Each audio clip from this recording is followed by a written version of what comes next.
Kosher Terroir. I'm Simon Jacob, your host for this episode from Jerusalem. Before we get started, I ask that wherever you are, please take a moment and pray for the safety of our soldiers and the safe return of all of our hostages. Continuing from last week's episode about wine storage, the following is a conversation with Eli Freedman from Cork Cellar, a multifunction wine services company that provides its members with a very personal wine concierge experience, including wine storage, pickups and drop-offs, and wine selection and acquisition. Eli's company opened to wide support and has continued to accrue very positive customer acclaim. Eli's attitudes towards support and enthusiasm about providing service is refreshing in the Israeli market and puts established Israelis, new immigrants, and part-time travelers at ease immediately. If you're commuting in your car, please focus on the road and enjoy.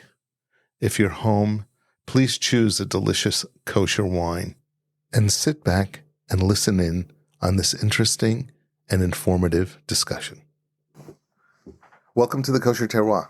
It's great to be here. So I have here in the studio Eli Freedman, who has a company called Cork Cellar, and welcome to the Kosher Terroir. It's amazing to be here. I spoke in one of the episodes about storage, and I figured it's very appropriate for you to come on the podcast and talk about real storage, because that's one of the things you provide to consumers. But let's talk about you to begin with, and then we'll talk about your company and the services it provides. We'll go from there. Sure. I moved to Israel about a year and a half ago from Montreal, where I lived, raised Baruch Hashem, a nice family in Montreal. But originally I'm from Boston, where I went to yeshiva in America, in New York, in Rhode Island. Got married, and we made our way up to Canada, and that's where we were for about 20 years. And thank God, in the middle of Corona, we decided to make the final move and come to the Holy Land. Wow.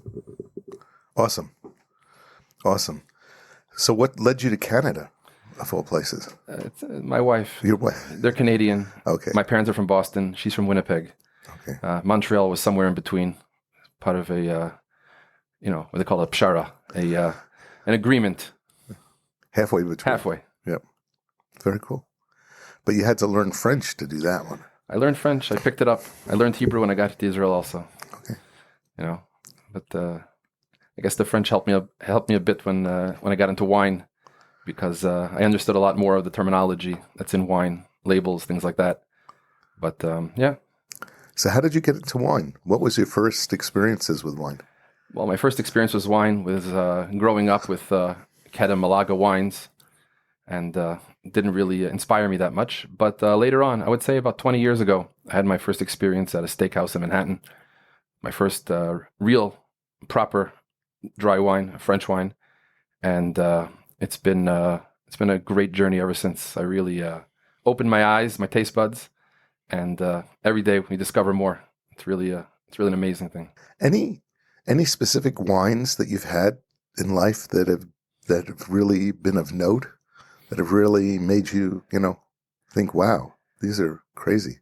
I think that nothing that stands out in particular, but there's a lot of great wines from Spain, from France.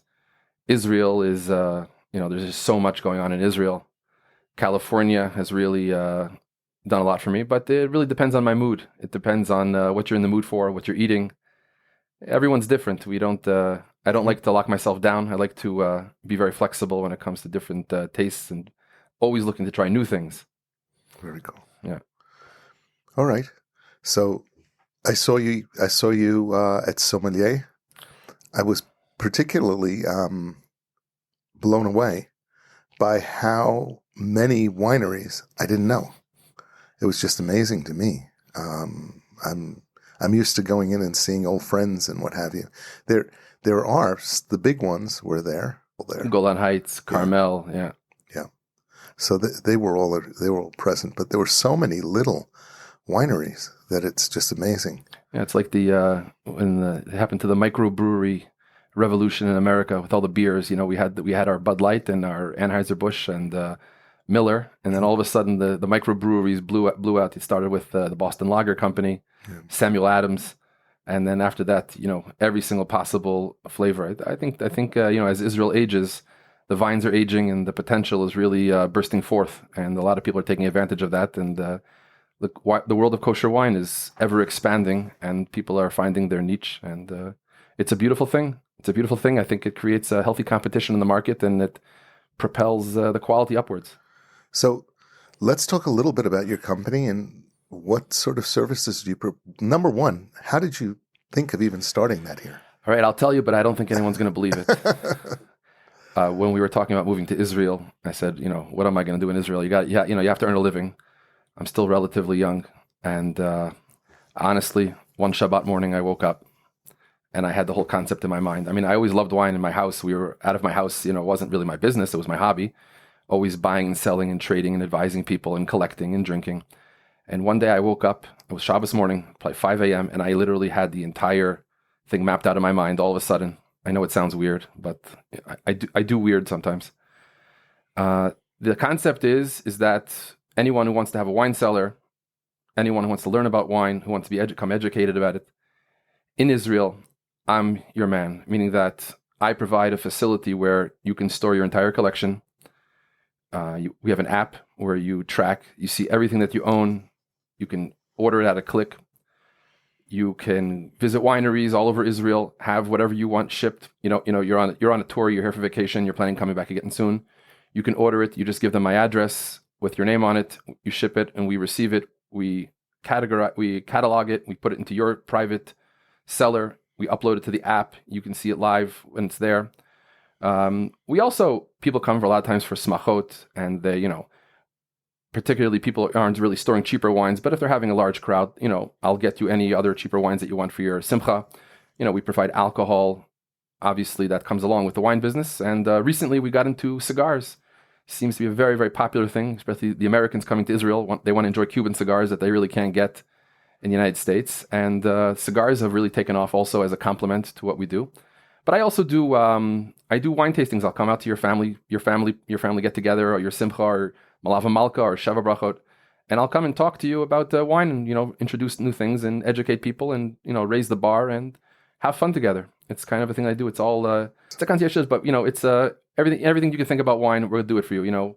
Obviously, I'm not doing actual tours. I'm not a tour guide, but if you want to experience all the wines in Israel and you're only here for a short time, I can pull it all together and help you experience it all at one shot. Why in the world would I could see why tourists are coming inbound to just stay for a while, might look to you to be able to provide some special wines for their Shabbat. But if people are coming on a regular basis, why would they use you? Well, the first thing that they use me for is, as my business model is obviously it's a monthly subscription. It's a we call it a wine club or what have you. The wines are discounted. You're going to be paying less for what you're buying. My storage is impeccable, meaning that if you're buying a better wine or an aged wine, you can know for sure that there is no issues with it at all. And if there is, obviously you have someone to talk to.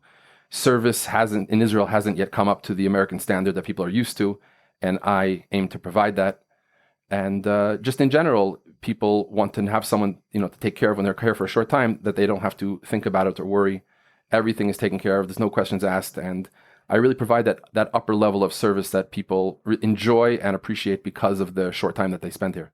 So, do you get people? What sort of tourism do you get? You get people who are staying in hotels. People who stay in hotels. People who, whenever they come for Yom Tif, for Yom Tovim, they rent an apartment. Every year it's somewhere else. Obviously, they would like to enjoy the benefits of owning a wine cellar, but there's nowhere to put it. There's also people who own apartments here, but it has to be maintained and checked, and it's temperature controlled. So it's hard to do that on a constant basis, especially if they own an apartment and they're renting out to other people. They don't want other people, getting involved in touching the wines that they have there. So what we do is we provide that offsite service. We're centrally located. We're in Beit Shemesh, but you don't really have to come to us. We come to you at the drop of a hat whenever you want. You can order from your app. You can send me a WhatsApp, a phone call, and we get you whatever you want, where you want it, and when you want it. Yeah, that's an amazing capability, because even people who buy here buy apartments. They don't typically buy houses. Right. And when you're buying an apartment, space is limited. Yeah, it's really limited space. And people always have a bigger appetite for certain wines, especially good wines that you need to keep for a while, to age for a while. Right. A lot of these French wines are, coming out now or coming out over the last couple of years, and you really need to put them away for 8 to 10 years, even before trying them. Right. If you wait to buy them when they're ready, meaning that, you're going to be paying it's going to be astronomical. Yeah. I would say quality kosher wines, whether they're from Israel or from France or whatever I see the market at least 15% jump every single year. Some people come, they have a bunch of money they want to invest or park just for fun, or it's mostly a sport, but they park a bunch of money now, and as the years go by, they enjoy some of the wines. And on my platform, actually, they're able to trade, sell, or buy between my clients on the app that we have. They're able to, literally, let's say they buy a case of a wine that they love that came out. They bought the current year. After a couple of years, they can drink half of them and they can flip the other half of them to something else, or they can even trade with me from my, I have a massive inventory from kosher wines from all over the world. So they can, maybe I'll buy it from them and sell it to somebody else, or they can even on their own trade individually with other customers. So it's a lot of people do it for sport. Some people do it for investment, and some people do it just because they need the right wine. They're so used to having the right wine at the right time. So they use my service to make sure that they can, have that whenever they want it, whenever they're here. Yeah, I've seen a couple of times where I've actually visited you in the facility, and it's really special in that it's entirely temperature controlled.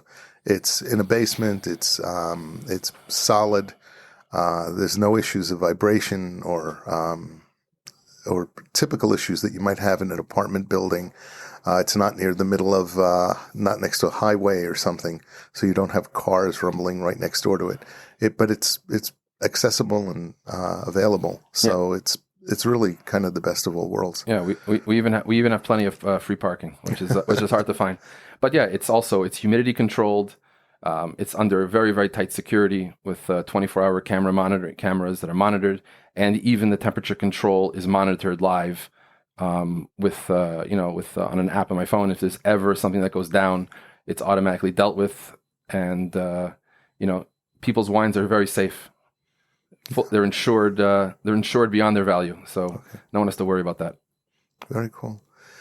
So part of that concierge type service, I've seen people come in and they have a desire for a specific wine. Yeah, I get a lot of wild requests, and whatever you can think of, I've been successful in finding and locating, negotiating the best price.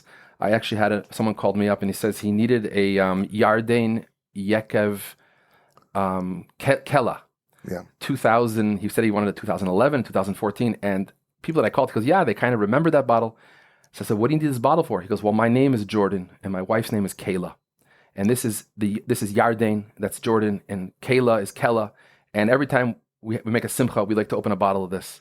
And I'm pretty sure I found the last. I think there were. I put the word out to all of my contacts.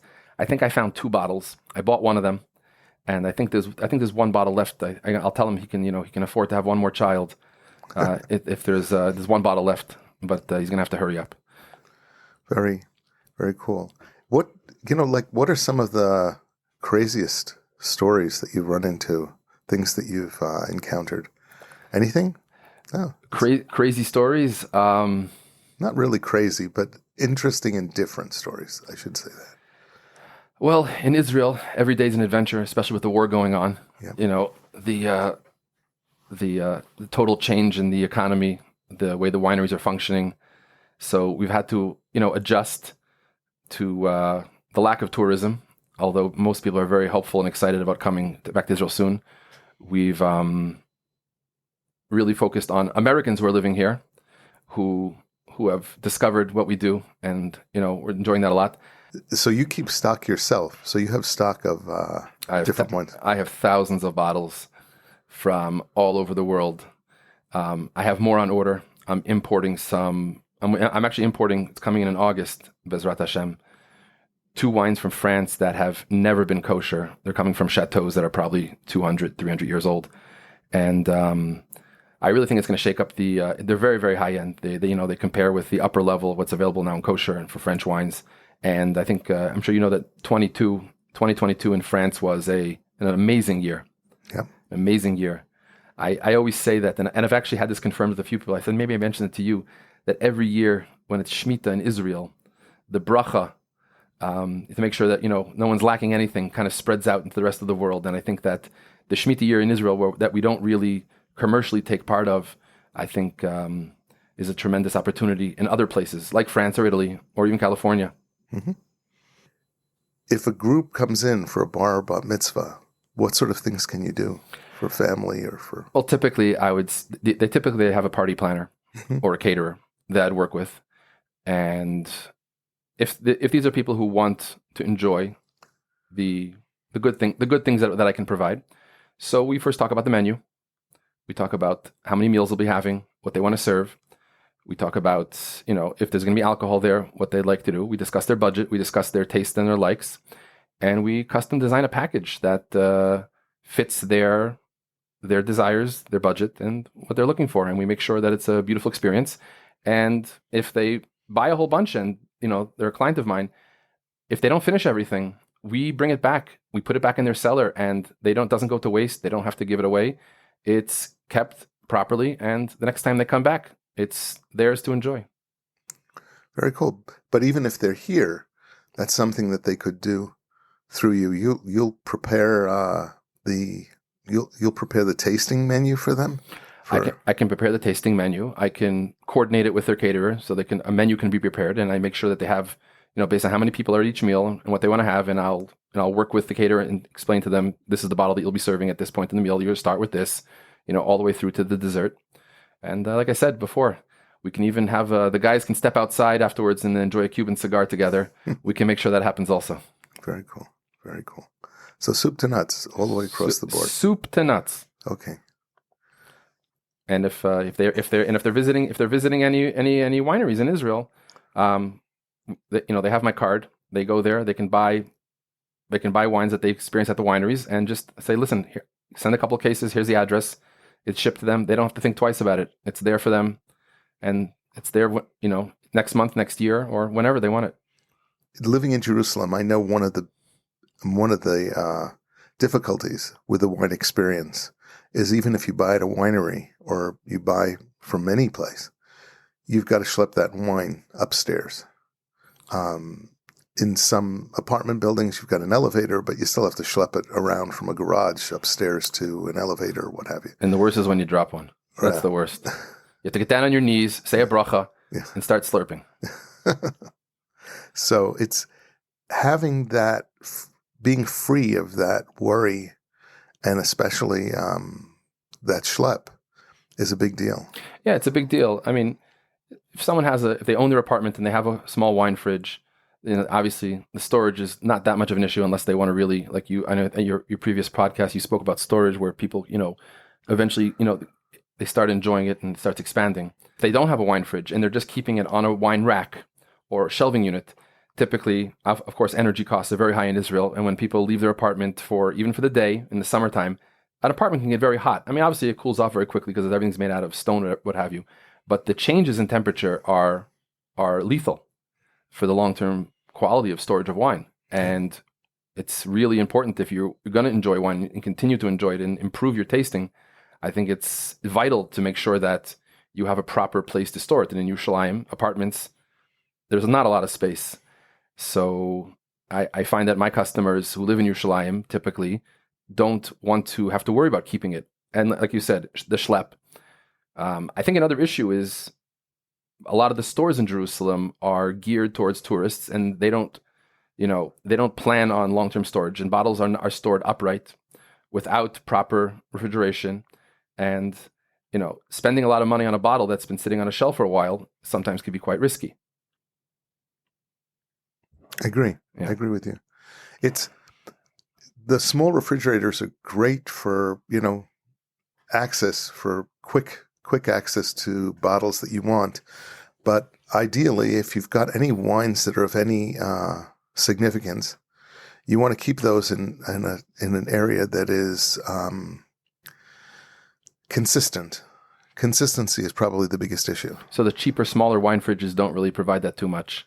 If you keep very good wines that you want to age, they're not a place to store stuff for 10 years or 5 years. I mean, most of those small wine fridges don't last 5 years. Right. So it's not a place that you want to store wines that you want to keep, but it's certainly a great place to store wines that you want to drink and use more rapidly. So ideally, you want to have a storage place someplace else, and you want somebody to stock that fridge each time you're in town or you're around. Yeah, and I also regularly, a lot of deals come across my desk, and what I do typically is I'll take advantage of the deal because I know what my people like, and I'll send out an email to all my customers, and I'll say, hey guys, I have a deal on some Yatir Forest Magnums, 2017.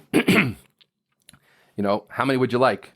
So, it's kind of a first come, first serve basis. And, as they reply to me, all I do is just, take the wines, put them into each individual's, I scan it, every bottle gets a little sticker on it with a barcode. It goes into their cellar and it's uploaded onto the app, and they see what they have there. And, it's not just, I'm not just like a personal shopper, but I'm always looking for proper deals for people to take advantage of when something comes across. There's always opportunities, and I'm always on the lookout for that. And I pass those savings on to my clients. I'm sure there's wineries coming that are looking for somebody to take a bunch of wine. As an example, because of the war, many of the restaurants were closed at the beginning. And the hotels. And so because of that, their normal customer base, they didn't have those sales. So they were looking for people to take distribution of wine. And as your client base grows, you can become much more. We're always looking for opportunities for our customers. Yeah, definitely. I mean, the high end, the flagship wines for most wineries are you need someone like me to advocate to get a hold of the supply, because a lot of that goes very quickly. I would say more of the medium to lower end wines that people have on a daily basis there's definitely a lot of opportunities out there to get a hold of some good pricing right now. Very cool. So you can do that as well. And that's available to you. It's included between the soup and the nuts. Okay. A lot of my customers who store their wines by me, a lot of times are looking. They keep all different levels of quality, and they have family here, whether it's grandchildren or business associates. A lot of times they'll ask me just to take one of the bottles out of their cellar, wrap it up, mix it together with something else, put a nice card, and I'll ship it off to them. I don't actively sell those bottles. I actually don't like selling them at all, because I like to hold on to them. It's very exciting to have them. But when everyone's different, and before I take on a customer or a client, I sit with them and I seek to understand their tastes and what they're looking for. And I know my people, and I make it known to them that it's there, it's available. Obviously, it's not every day that a person's gonna buy a 20-year-old bottle of wine, but we keep it in stock all the time, the full gamut of different levels of quality, so that people can access it whenever they want. So you can actually handle gifts. I do a lot of gifts, a lot of returning soldier gifts. A lot of people are sending boxes of cigars to the soldiers coming home. Wow. They need some some real downtime, some quiet alone time, just smoking a cigar to help them relax. But yeah, we do tequila, scotches, vodkas, bourbon, what have you, and we pack it. We make it look nice. A lot of times we use some of the older wooden crates from the French and the Spanish wines, and we use the wooden crate and we give it a nice feel. It gives it a nice tom, and we package it up and we deliver it and we make sure it's there, and we do the gift wrapping, the card, everything's there. Very cool. So you can handle that. So if a person wants to send somebody a gift in Eretz Yisrael, you can handle that. a mazal tov for a baby or a mazal tov for a wedding or what have you. Right, exactly. The amount of mishloach manot that we put together. It was actually, I had a special request. There was a big family. They're having a big family party, and the grandparents weren't able to be there for Purim, and they wanted to send their own individual mishloach manot to each one of their married children. And one of them was a teenager. It was a girl, and he says, I don't want to send her any alcohol. So I went out. I bought all kinds of sodas and candies and chocolates and all different kinds of tchotchkelech, and I packed it up. And even though Cork and Cellar, like I say, we're wine, alcohol, and cigars, but if you want a mishloach manot, I do everything for my customers. Whatever they want, they're here. We take care of them. If you need it, we get it for you. Very cool. Yeah, very cool. All right. How does somebody get a hold of you? I have a website. Yeah.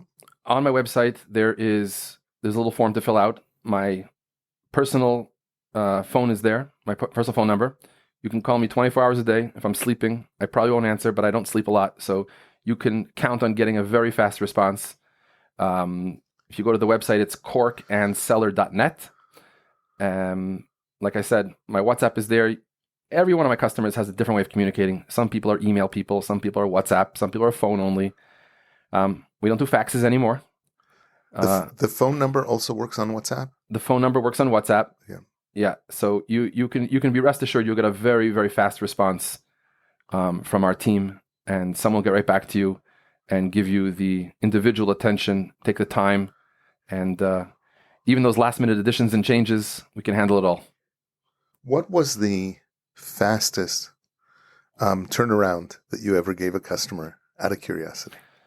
Probably within the hour. Okay. Wow. especially Erev Purim. I mean, I had cases packed up, and I got a phone call. Can you change this? Can you change that? I said, yeah, no problem. Whatever you want. Our motto is the customer is always right. I know it's old fashioned. I try to be old fashioned. Whatever you want, if you have a bottle of wine and you say, listen, the wine was not good, there's no questions asked.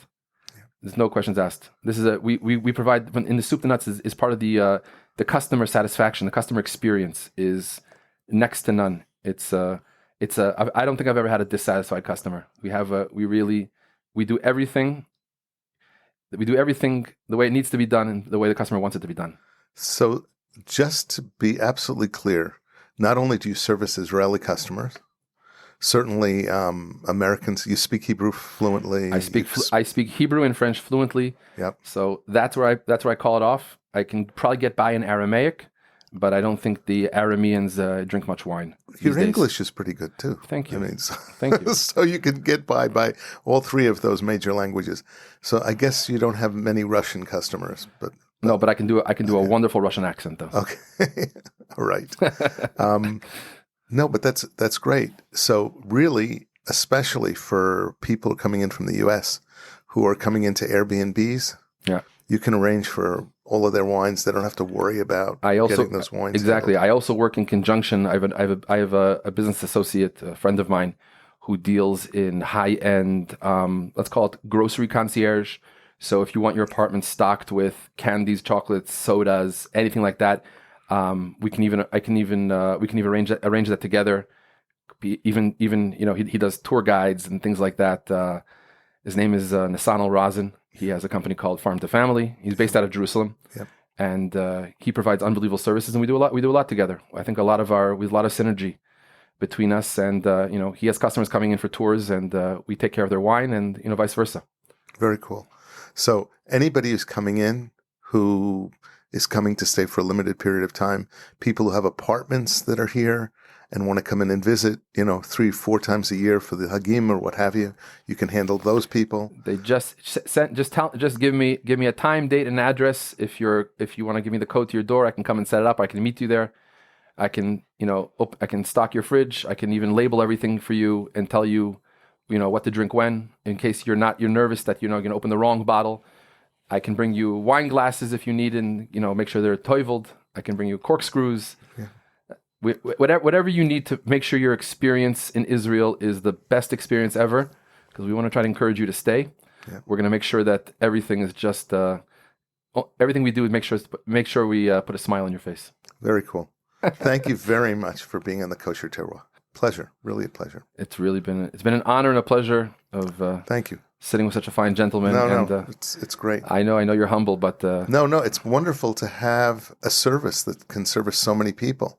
I mean, so many of the people on this podcast fit into all of those categories. Even hardcore enthusiasts. There isn't a hardcore enthusiast that I know that doesn't have refrigerators in their house, Eurocaves and what have you. But sitting next to those Eurocaves are cases of wine that don't fit in the Eurocaves that are just sitting out in the open. Especially the magnums, the big bottles. Yeah. There's nowhere to put them. Yeah. We have a lot of space. We have a massive, for Israeli standards, we have a massive facility. Yeah. We probably have room to store a few 100,000 bottles. Yeah. But I guess the issue is that what I do, no one else does it in Israel, and it's getting the word out. And when people realize what I do, it's adopted pretty quickly. So tell me the telephone number one more time. Okay, if you're calling from the United States, you do the 972 plus 972 50 709 0068. And if you just want to go to my website, Cork and Cellar with an A at the end. So it's CorkandCellar.net. You will have all the information there. You can just put down your name and phone number, and someone will get back to you almost immediately. Pleasure. Hatzlacha Rabbah. Amen. Okay, great. Thank you very much. Thank you, Eli.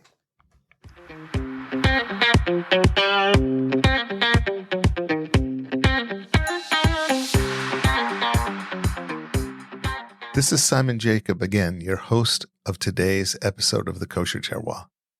I have a personal request. No matter where you are or where you live, please take a moment to pray for our soldiers' safety and the safe and rapid return of our hostages.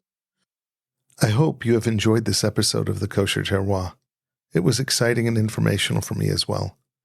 Please subscribe via your podcast provider to be informed of our new episodes as they are released. If you're new to the Kosher Terroir, please check out our many past episodes. Again, thank you for listening to the Kosher Terroir.